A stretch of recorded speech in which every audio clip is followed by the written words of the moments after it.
എല്ലാവർക്കും സ്വാഗതം. നിങ്ങൾ ആദ്യമായിട്ടാണ് ഈ ചാനൽ കാണുന്നതെങ്കിൽ സബ്സ്ക്രൈബ് ചെയ്യാനും പുതിയ വീഡിയോകൾ അപ്ലോഡ് ചെയ്യുമ്പോൾ നോട്ടിഫിക്കേഷൻ ലഭിക്കാൻ ബെൽ ഐക്കൺ ക്ലിക്ക് ചെയ്യാനും മറക്കരുത്. വിദ്യാരംഭം, അറിവിന്റെ ആദ്യാക്ഷരം. വിദ്യാരംഭം കുട്ടികളുടെ പഠനം ഔപചാരികമായി ആരംഭിക്കുന്ന ഒരു ഹൈന്ദവ ചടങ്ങാണ്. ഇതിന് പ്രത്യേകമായ ഒരു കഥയോ പുരാണപരമായ ഐതിഹ്യമോ ഇല്ലെങ്കിലും ഹിന്ദു തത്വചിന്തയിലും പാരമ്പര്യത്തിലും ഇതിന് വലിയ പ്രാധാന്യമുണ്ട്. ഉത്ഭവവും പ്രതീകാത്മകതയും. വിദ്യാരംഭത്തിന്റെ ഉത്ഭവത്തെയും പ്രതീകാത്മകതയെയും കുറിച്ചുള്ള പ്രധാന കാര്യങ്ങൾ ഇതാ. വേദകാലത്തിലെ വേരുകൾ. ഈ ചടങ്ങ് വേദകാലഘട്ടത്തിൽ ഗുരുക്കന്മാർ ശിഷ്യരെ പഠനത്തിനായി ഒരുക്കിയിരുന്ന ഗുരുകുല സമ്പ്രദായത്തിൽ നിന്ന് ഉടലെടുത്തതാണെന്ന് വിശ്വസിക്കപ്പെടുന്നു. സരസ്വതി ദേവി. വിദ്യയുടെയും കലയുടെയും ദേവിയായ സരസ്വതിക്കാണ് ഈ ചടങ്ങ് സമർപ്പിച്ചിരിക്കുന്നത്. വിദ്യാരംഭം നടത്തുന്നതിലൂടെ മാതാപിതാക്കൾ കുട്ടിയുടെ വിദ്യാഭ്യാസപരമായ വിജയത്തിനായി ദേവിയുടെ അനുഗ്രഹം തേടുന്നു.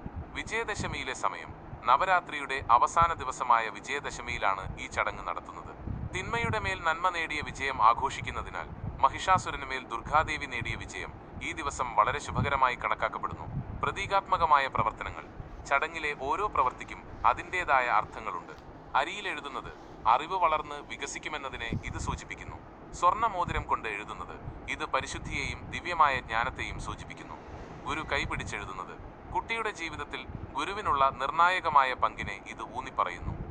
വിദ്യാരംഭം എന്നത് ഒരു പ്രത്യേക കഥയല്ല, മറിച്ച് അറിവിന്റെ പവിത്രതയും പഠനത്തിന്റെ ശരിയായ തുടക്കവും ഊട്ടിയുറപ്പിക്കുന്ന ഒരു ശക്തമായ ആചാരമാണ്.